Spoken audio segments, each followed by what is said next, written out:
Hi, I'm Alison.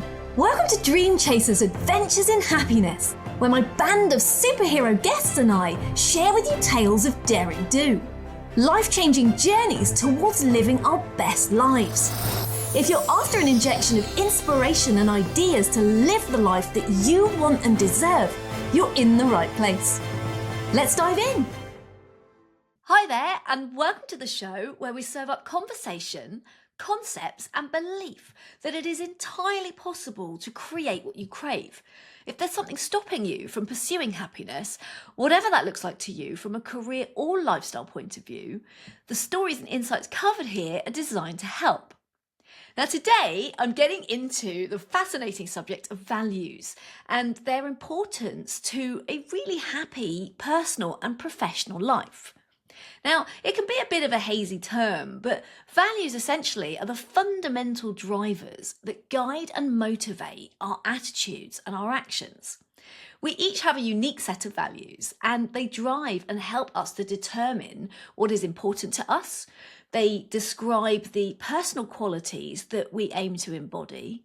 They direct the sort of person that we want to be, and the manner in which we treat ourselves, others and the world around us. So they're pretty important, right? So if you're interested in understanding more about your own values and what they are, either pinpointing them specifically or revisiting any work that you might have already done on them, then this episode is for you. So let's get into it. Now, it helps to think about our values as our own personal reference guide for the way we need to live and work in order to be happy.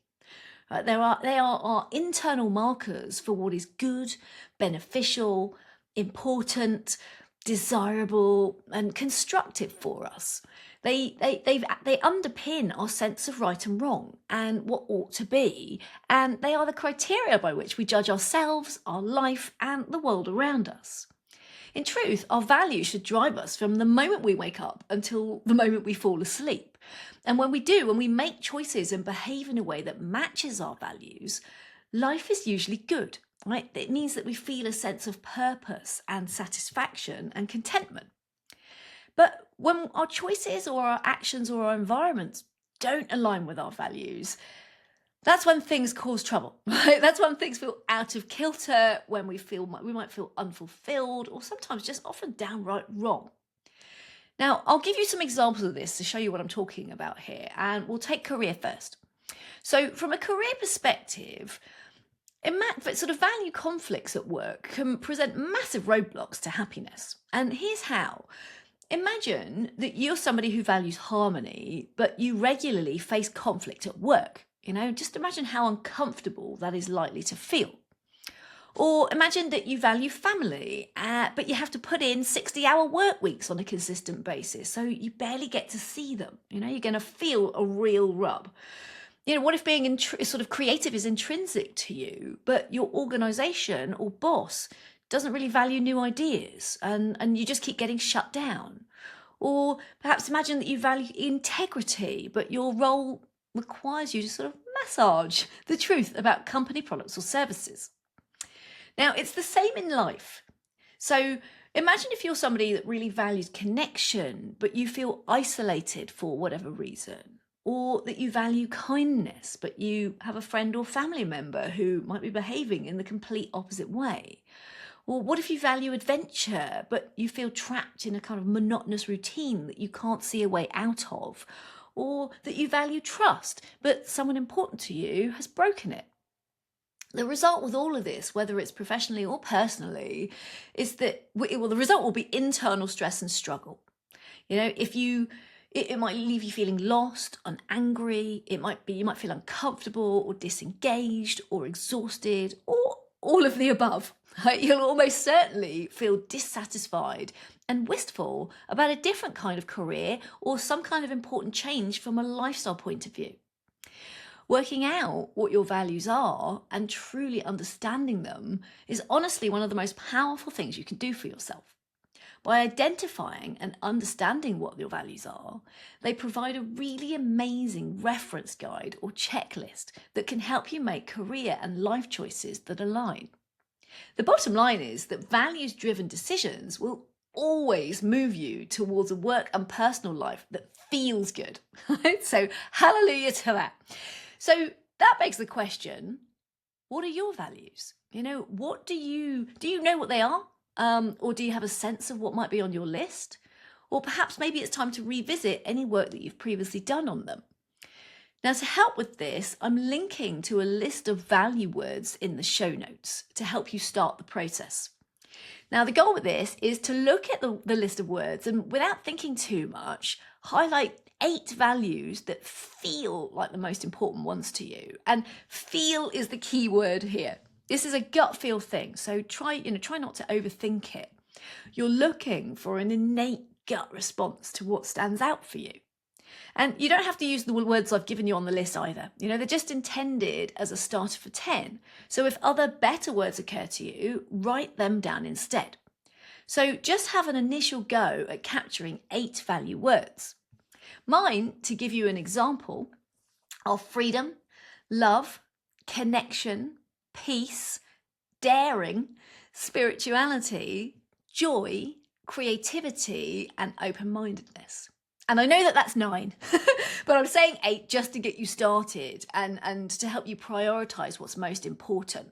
Otherwise, it's really easy to end up with a list of 20, and that's not always helpful. Now, once you've got your own list of value words, have a go at writing down what each of those things means to you. Now, this is a really very personal reflection. It doesn't matter what the words mean to anyone else, and it certainly doesn't matter what the description of those words are in the English dictionary. This is purely about what they uniquely mean to you. Someone else, for example, could have the same value, but it could easily mean something different or incorporate different things for them. Now, I'm going to let you in on a couple of my own values so that you can see what I'm getting at and how personal you can get with the descriptions. And like I said, if you have either of these values that are the same as mine, they might mean something entirely different to you. So freedom is my top value. And it's absolutely inherent in everything I do and every reaction I have to stuff. Right? For me, it means being and feeling free. I don't want anyone telling me how to be or what to wear or how to show up in the world. I want the freedom to choose how I spend my time, how and when I work, who I spend my time with, what time I go to bed, and what I don't want to be a part of or engage in. And I want the freedom to be wholeheartedly myself, unedited and unadulterated, and to have the courage to stick by this and live by it without exception. In short, it's having the freedom to live true. Now, another of my values is spirituality. Now, this really does give you a window into my soul. For me, this isn't about organised religion at all. Instead, it talks to my spiritual belief system.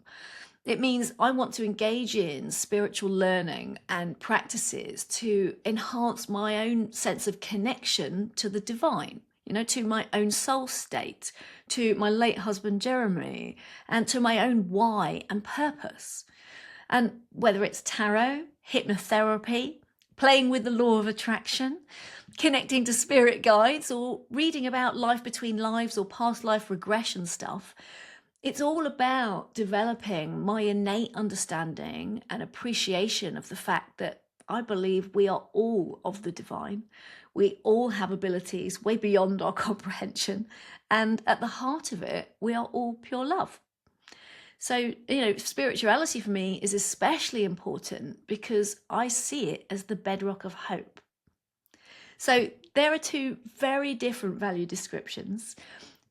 Both are vital to me and are intrinsic to my own sense of well-being and happiness on a personal and professional level.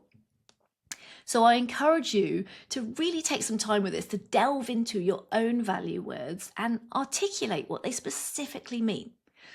Gift yourself 30 minutes, sit down with a hot cup of tea or coffee and write whatever comes to you. There's no right or wrong way to do this, and nothing is wrong to include. And try to steer clear of any self-judgment. Your values are utterly unique to you, and they are what make you wonderfully you. So once you've got some descriptions down, just ask yourself, have a read through and ask yourself, does this list feel right? Do these values sum me up as a person? Do they sum up what's most important to me? And vitally, do they make me feel good about myself? Because they absolutely should. Right? These are a reflection of you at your core, both in terms of how you want to show up and what you might need or want in or from other people. Once you're happy with your list, the next thing to do, if you're up for it, is have a go at putting your values in order of priority. All right, so that means considering 2 values at a time and asking yourself which of the 2 feels more important. And again, it's totally a gut feel thing. There's no right or wrong order, so just listen to your instinct and let it guide you. It's worth having a prioritized list, just really so that you can connect with what drives you most. It will help you understand your reactions.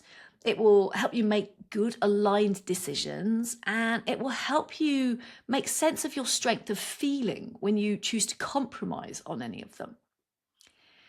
Then once you have a prioritized list, I heartily encourage you to consider what your values dictate you need and want, both from a career and personal life point of view. To do this, you just need to take each value in turn and think about what it really means for your ideal work and life. So, for example, say you had curiosity as a value. Now, professionally, that might translate as something like this. It might mean that you want to be able to continuously meet new people in a variety of places. You might want to have the freedom to move around rather than have a role that's purely office-based. You might want a job where you get to delve into research and look at lots of different subjects. On a personal note, curiosity might translate as meaning that you want to have the time to read books on subjects that interest you, or you might want time for adventures where you get to experience other places or cultures. Going back to my own examples, if I translate them like this, freedom for me means wanting to be able to choose my own working hours and location. It means not wanting or having to abide by anyone else's corporate rules. I do not want to wear a suit now or ever again. It means being free to be myself in all scenarios in terms of what I say, what I look like, and what I spend my time doing. And importantly, it means spending time not doing things I don't like. That's a double negative. So things like big group parties, really late nights, big boozy affairs are like the antithesis of what I want to be doing. I am a total grandma and proud of it. When it comes to spirituality, for me, again, translated, it means I want to spend part of my own downtime reading and listening to thought-provoking material that some might consider a little woo-woo to further my knowledge and understanding. I want to be taking courses that stretch my perspective and connect me to really fascinating people.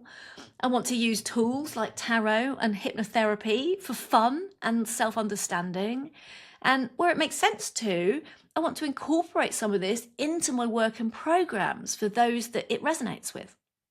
So have a go at describing what your own values dictate you need and want from a career and life perspective.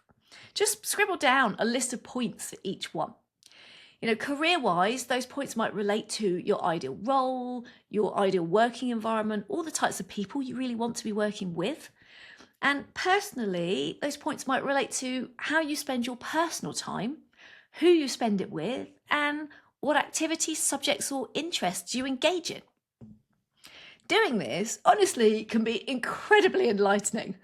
It will show you what your ideal looks like so that you can assess how aligned you are with that today and pinpoint any specific areas or things that you can work on, change, or up the ante on in order to increase your sense of happiness and well-being, both now and into the future. Like I said, it's one of the most powerful things you can do for yourself. When I did this exercise with a coach years ago, I discovered an awful lot about myself that I was not aware of. And I also realised that there was some huge gulfs between what I needed and wanted and how I was actually living and working at the time. For example, one of my values is peace. And that means I need and want to feel a sense of peace in my physical body and mind. And I need to have a lot of quiet time and silence. But at the time, I was living and working in noisy, overly bright environments that overstimulated me. And I was spending time with a lot of people who frankly didn't reflect my sense of peace. So, those people ended up draining rather than energizing me. Similarly, my freedom value was compromised because for me, I was in paid employment at the mercy of a corporate location and working hours and client delivery timelines that I just wasn't in control of. So it was clear after this exercise that I absolutely needed to make some different choices and changes. And it helped give me a sense of direction and some places to start as I began to think about my ideal career in life. So that's it for this episode. I really hope that it's given you some food for thought and prompted you to consider or revisit your own values. This stuff is so powerful and can really help you understand what's working and what's not working for you in your life today. Now, if you know anyone who would benefit from listening to this episode, please do share it. And until next time, just know that I believe in you and your ability to make values-based career and life decisions that feel awesome. So go do your thing. Thank you for listening today. I hope our time together has got you thinking about your own adventure in happiness. So please do get in touch. I'd love to hear more about your story. And why not join our Dream Chasers Unite community? There is nothing better than an adventure shared. Until next time, be brave and go create what you crave.